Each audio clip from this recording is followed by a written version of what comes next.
Di sini tuh pohon mangrove itu udah berapa banyak Pak? Itu bibit atau yang sudah ditanam? Yang Udah mulai?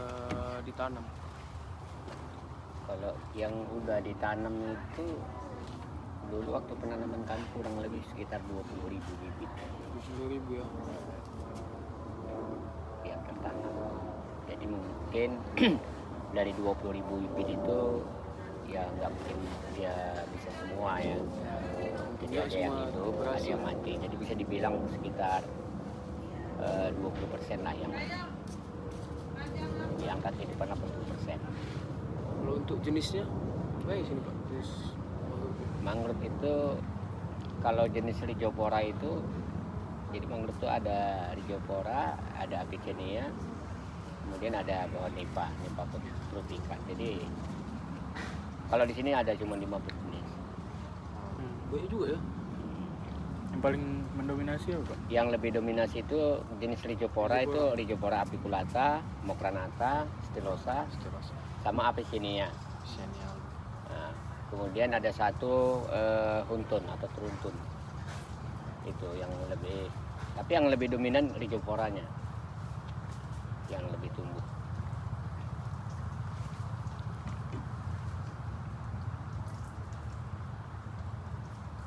Itu ada burung itu Pak.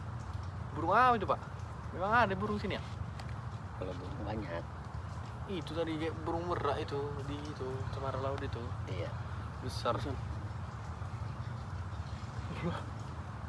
Kirim lah.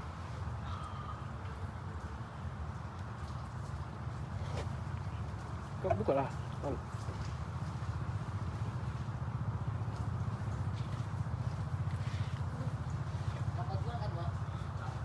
Jadi Pak kami di sini mau wawancara terkait ekonomi sumber daya hutan. Iya. Jadi Pak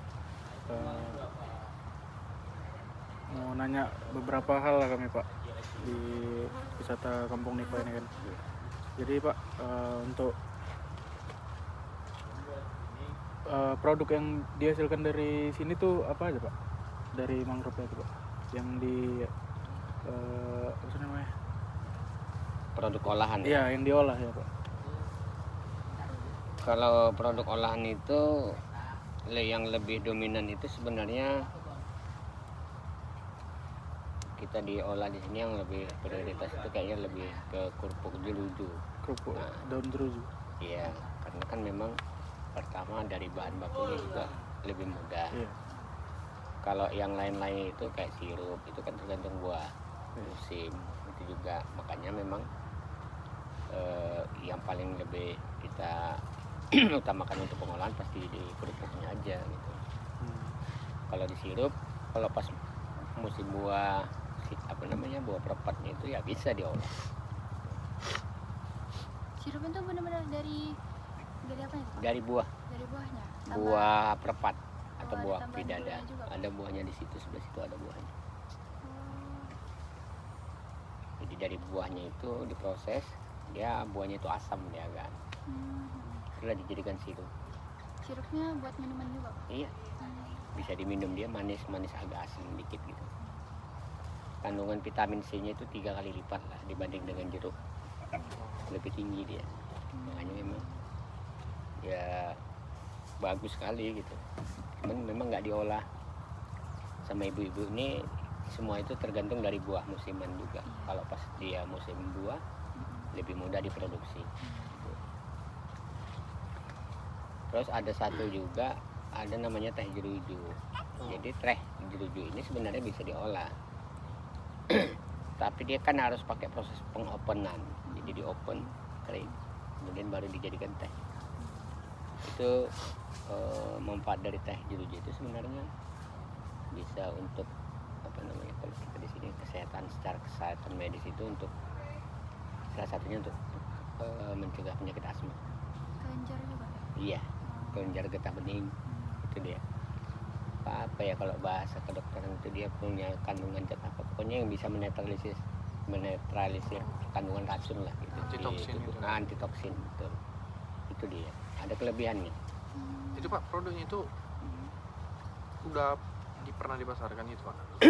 Kalau terkait pasar ini sih sebenarnya karena kan yang namanya proses produk secara alam yang dibuat tanpa bahan pengawet ini kan ada expired juga, tidak seperti yang sudah dikemas dengan zat pengawet, jauh berbeda. Jadi dia paling lama expired itu 1 bulan, 30 hari itu udah nggak bisa dimakan, kadaluarsa ya, itu ada masa expired. Nah kan kalau yang pengawet ini kan bisa sampai berbulan-bulan bahkan tahunan gitu, kalau ini enggak. Makanya ibu-ibu di sini nggak bisa ngolah produk itu sampai sedemikian banyaknya makanan. Kalau terkait bicara pasar itu sebenarnya kan kita lebih ke ini ya, lebih ke pemesanan ya. Contoh misalnya ada pemesanan, kita pesan kerupuk sekian ratus bungkus, itu baru diolah. Baru diolah gitu ya Pak. Berarti harus ada orang memesan dulu baru diolah gitu Pak. Kenapa? Karena memang kalau cerita rasa jauh lebih enak ketika selesai diproduksi, yang memang dia masih ada beberapa hari itu dimakan, itu jauh lebih enak kalau kerupuk. Kemudian sama juga teh gitu. Jadi memang makanan itu harus bisa habis lah ya, ketika kita produksi harus habis gitu. Makanya memang tergantung dari pasarnya itu sih ya. Jadi kalau mata pencarian masyarakat daerah sini tuh apa ya Pak? Kalau di sini rata-rata nelayan ya, Nelayan. pasti nelayan. Ya kita di dalam komunitas ekowisata ini itu rata-rata semua yang tergabung di sini nelayan. Saya juga sebenarnya basicnya dulu nelayan, cuman saya lebih aktif di sini. Kalau udah ada 5 tahun, saya nggak nelayan lagi gitu. Tapi kalau dulu saya udah hampir 20 tahun di nelayan. Jadi memang rata-rata basic di sini semua nelayan yang tergabung di sini. Dan alhamdulillah memang kita sebagai orang tua juga, kita udah bisa nyekolahkan anak kuliah dan macam itu ya di sini. Jadi nggak seperti kita lah orang-orang tuanya yang cuman sekolahnya nanggung gitu. Tapi anak-anak udah kuliah, itu dia.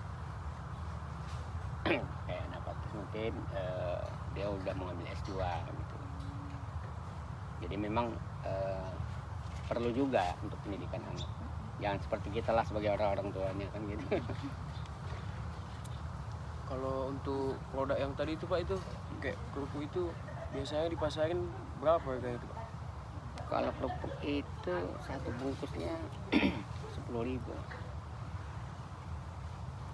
Saya lupa 10 apa 8.000. Kalau hari itu 8.000 ya. Nggak tahu entah udah naik belum ya. Karena memang saya nggak pernah nanya lagi sama ibu-ibu berapa dijual gitu kan. Karena memang lebih produk untuk olahan ini lebih ke ibu-ibu gitu. Kayaknya masih 8.000 satu bungkus. Hasil dari lautnya biasanya cuman ikan atau udang? Yang pasti yang untuk menjadi skala prioritas penangkapan kawan-kawan di sini itu udang. Ada namanya ikan bawal, itu yang kualitas nomor 1. Jadi harganya mahal. Kemudian yang udang kelong ini juga termasuk ya udang ekspor. Nah udang ekspor ini, udang kelong itu kan termasuk udang nomor 1 yang memang di sini sebenarnya banyak diminati juga sama orang luar maupun lokal gitu. Karena memang pertama di sini kalau kualitas udang ada di sini ada beberapa macam ya, udang kelong, yang di bawah lagi udang itu ada udang kapur, itu harganya jauh lebih di apa. Kalau udang kelong sekarang harganya bisa mencapai 100 lebih 100 lebih per per kilo. kilo. Itu besar-besar Pak? Besar. Kalau size-nya itu udah size 40, 35. Nah, di sini untuk saat sekarang ini yang namanya ekosistem ini, ekosistem di apa namanya hutan mangrove ini ternyata memang punya kelebihan yang luar biasa.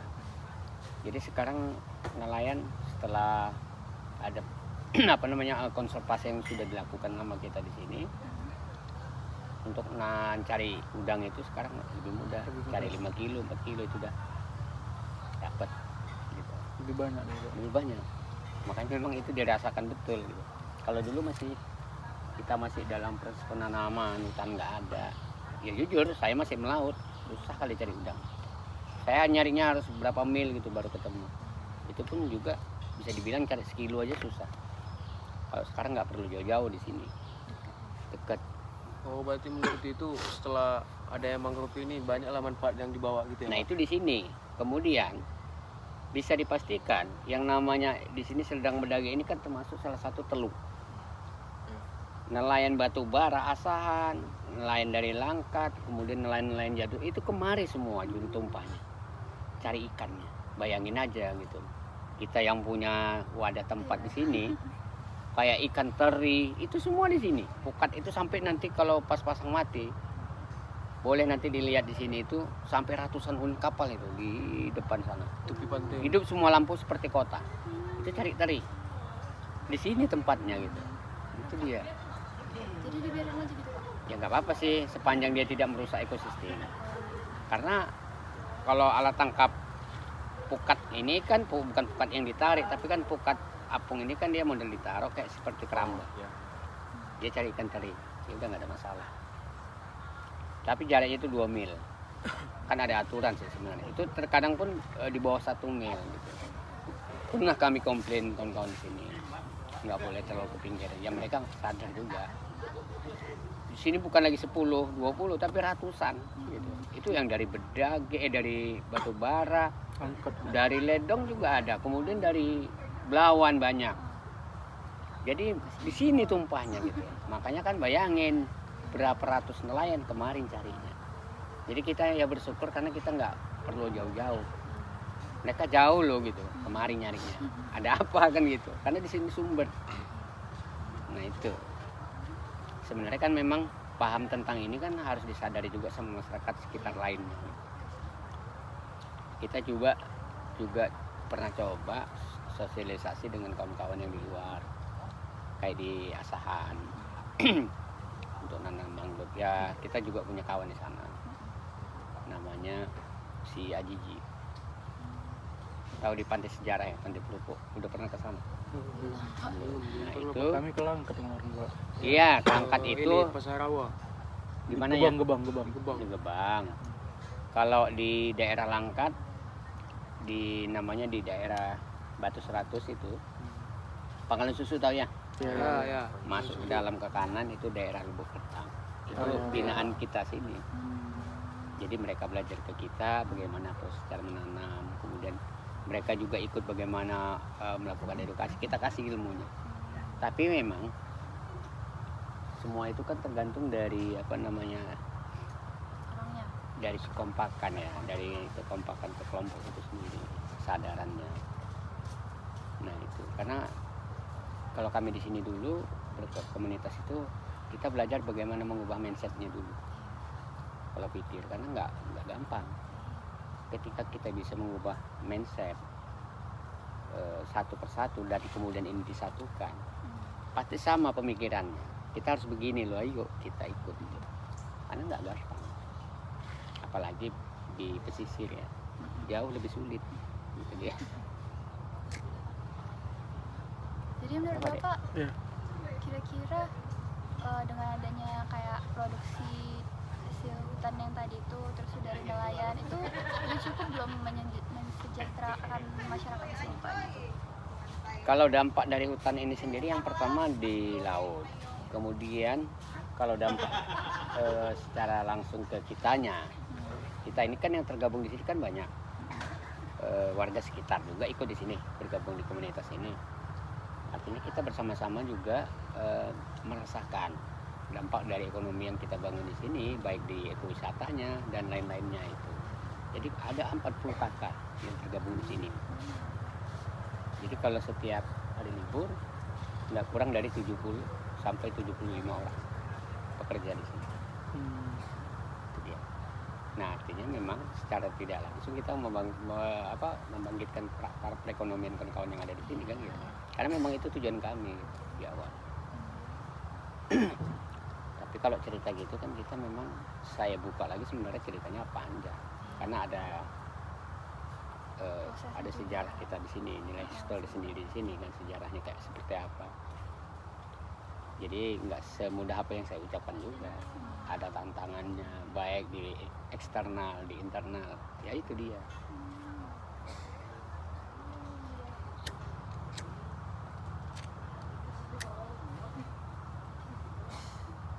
Nah, jadi kalau kita bicara tantangan kan Pak, jadi untuk tantangannya sendiri untuk di sini itu apa? Untuk mengelola mangrove-nya secara berkelanjutan. Kalau untuk tantangan yang di internal ya, bukan di internal kitanya tapi di masyarakat lokal sini ya, termasuk bagian internal masyarakat.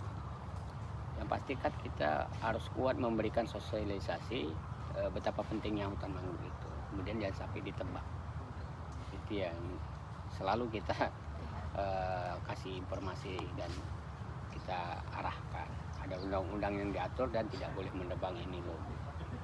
Sehingga memang ya alhamdulillah sampai sekarang, karena memang itu juga proses panjang dan sekarang masyarakat udah tahu. Jadi nggak ada yang berani nebang. Kalaupun nebang yang kayu kering, mereka juga nanti izin sama kita. Kita juga nggak bisa ngasih izin sembarangan. Kalau kami sih yang namanya kayu kering itu sepanjang dia memang mati di situ ya udah biarin aja gitu. Karena memang kalau kita mulai dengan boleh diambil silakan, itu nanti juga jadi bahaya. Karena tahu lah ya masyarakat juga kan ketika kita memperbolehkan, yang lain juga akan ikut itu. Kayak jadi keterusan gitu ya Pak? Makanya kami nggak kasih. Mau dia kering sampai situ ya udah biar jangan diganggu, biarkan aja dia mati. Contoh yang sebelah sini kan banyak nih yang mati nih. Itu akibat genangan airnya lama. Jadi memang mangrove itu begitu, lama tergenang.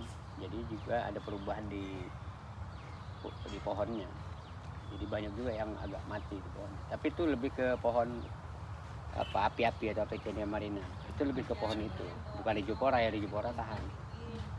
Kalau namanya pohon api-api ini nggak tahan ya. Ya kalau tergenang lama pasti mati. Itu banyak kayunya itu. Itu kalau dikeluarkan mungkin sampai berapa ton itu. Cuman kita nggak kasih. Sepanjang dia mati ya udah biarkan aja. Banyak.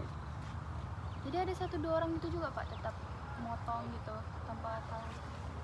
Kalau yang namanya orang mencuri kayu ini, kalau saat satu batang itu kan kita nggak tahu. Tapi sepanjang itu tetap kita awasi.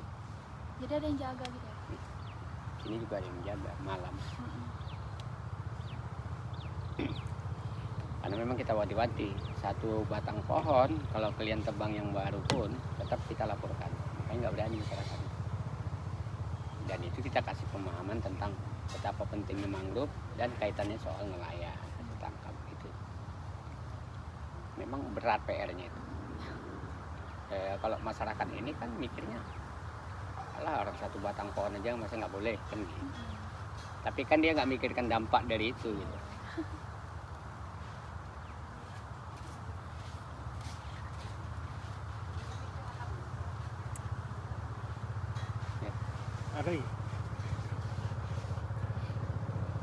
Ada lagi yang mau ditanya, nanti jangan sampai oh ya ini ada lagi nih gitu.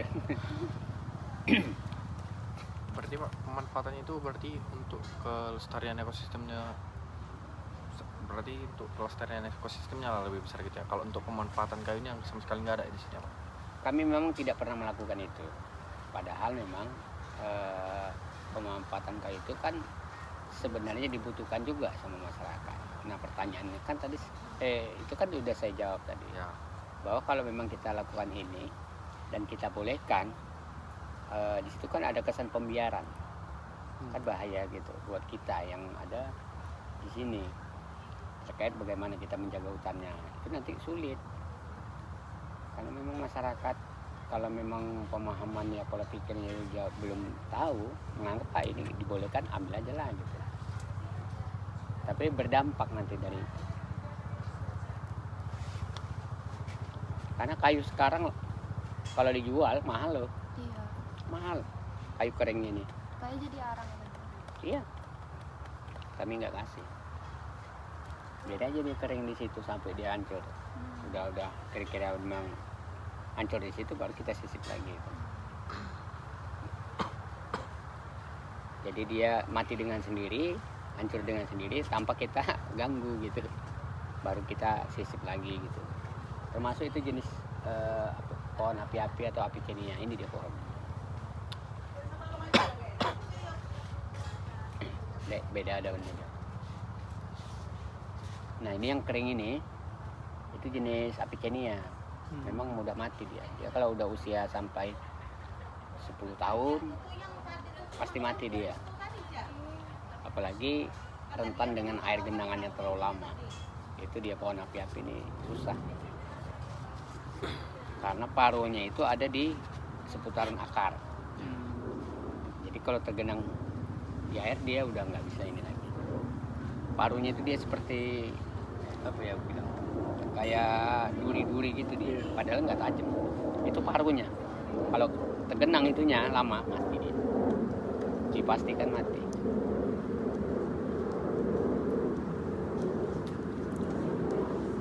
Kalau untuk ini Pak, ada nggak kayak dukungan dari pemerintah gitu mengelola ini atau pure dari masyarakat sendiri? Kalau dulunya masih kita mulai melakukan edukasi itu di tahun 2004. Tapi sebelumnya kita sudah pernah melakukan di sebelum tahun 2004. Itu masih di zaman orang-orang tua kita ya, yang memberikan apa namanya, kalau sebenarnya itu memberikan contoh lah buat kami bahwa nanam mangrove itu nanti kemudian di belakang hari itu ada manfaat buat kalian. Sebenarnya kami dulu nggak pernah terpikir untuk ini. Buat nanam ini gitu. Iya, buat nanam, kemudian kami jadikan wisata edukasi, nggak pernah itu sama sekali. Kami mikirnya cuma nanam aja dulu waktu itu. Kami belajar sama orang tua itu di tahun 96. Udah belajar itu nanam, ya udah tanam aja. Cuman orang-orang tua dulu kan taunya nanam, ya kalau yang hidup-hidup enggak nanti tanam lagi. Ngambil bibitnya juga jauh di Langkat. Dulu Langkat itu terkenal hutannya. Tidak ditanam tapi dia memang sudah hutan lian. Dan ngambil bibitnya itu juga kita harus hati-hati. Yang namanya ular bakau itu, Ya, ular bakau. itu luar biasa di sana banyak. Tapi Jadi- kalau di sini nggak Di ada. sini nggak ada Pak? Ada. Berbeda ya hutan tanaman dengan hutan yang memang hutan lian. Iya, karena ditanam ya kan Bang. Ditanam. Jadi memang tanaman manusia ini mungkin bukan aura ya, mungkin kayak seperti bau tangan manusia itu udah terdeteksi gitu sama ular itu nggak mau dia. Jadi nggak mau dia Pak ya. Itulah Cium bedanya apa manusia itu gitu. macam ini. Oh iya, nanti ku telepon. Udah siap. Jadi itulah perbedaannya. Maka saya kadang kayak nggak percaya, tapi memang faktanya gitu. Yang namanya hutan tanaman pasti, kalaupun dia memang ada, dipastikan hutan sebelahnya. Jadi dia pindah. Kalau di sini kan nggak ada hutan-hutan lagi. Karena di sini ada masyarakat Iya. manusia ya. Itu perbedaan.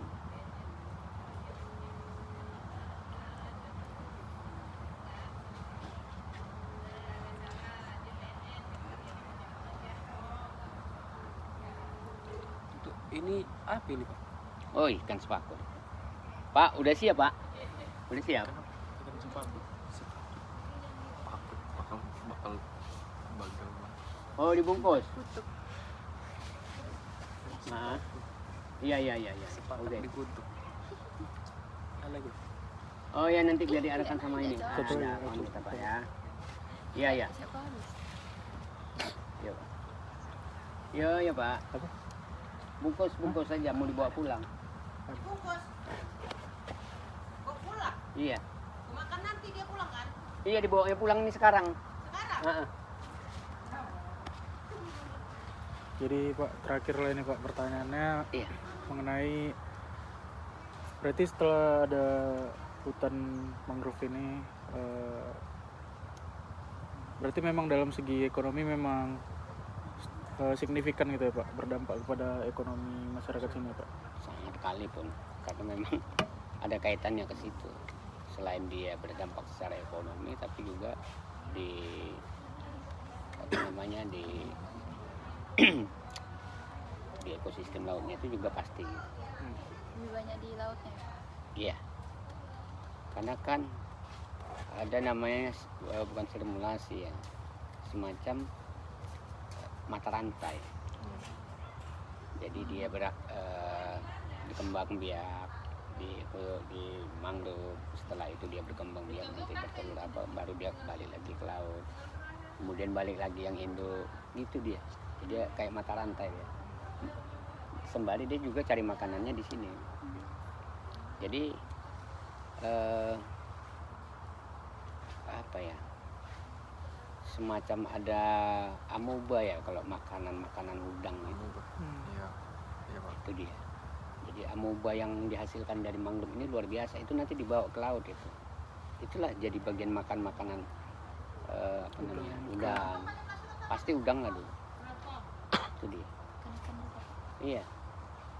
Jadi dia lebih tinggi menghasilkan amoeba itu. Makanan kayak sejenis plankton dia. Iya. Itu dia.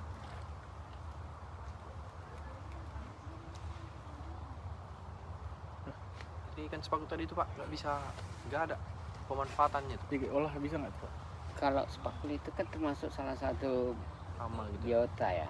Hama juga Pak? Enggak lah, itu yang memang dilindungi karena ada Oh. kaitannya dengan unsur tanah.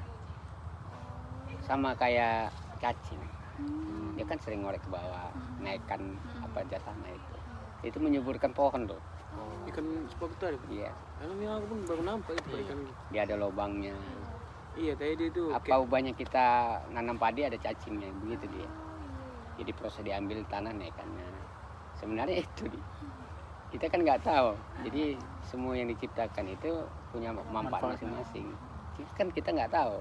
Tapi setelah diteliti ternyata benar. Gitu dia. Jadi nggak ada pengolahannya tuh Pak, cuman sebagai Itu bisa dimakan sih. Cuman itu kan termasuk hewan yang dilindungi. Oh, Binatang langka iya. dia. Dan dia bisa hanya dilihat cuman ada di mangrove, Iya. di hutan mangrove. Kalau di lain nggak ada. Dan itu banyak juga yang udah punah. Banyak. Tapi Karena diburu.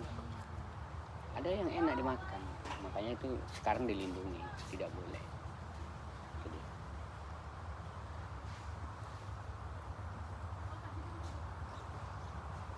Mungkin itu ya Pak, wawancara kita hari ini. Iya. Kami mengucapkan terima kasih Bapak udah bersedia kami wawancara untuk memenuhi tugas mata kuliah kami Pak. Iya, iya. Mungkin itu aja. sebenarnya Pak. Maaf ya Pak, nggak bawa buah tangan. Oh, udah nggak apa-apa. Kasih ya Pak. Iya. Kasih Pak.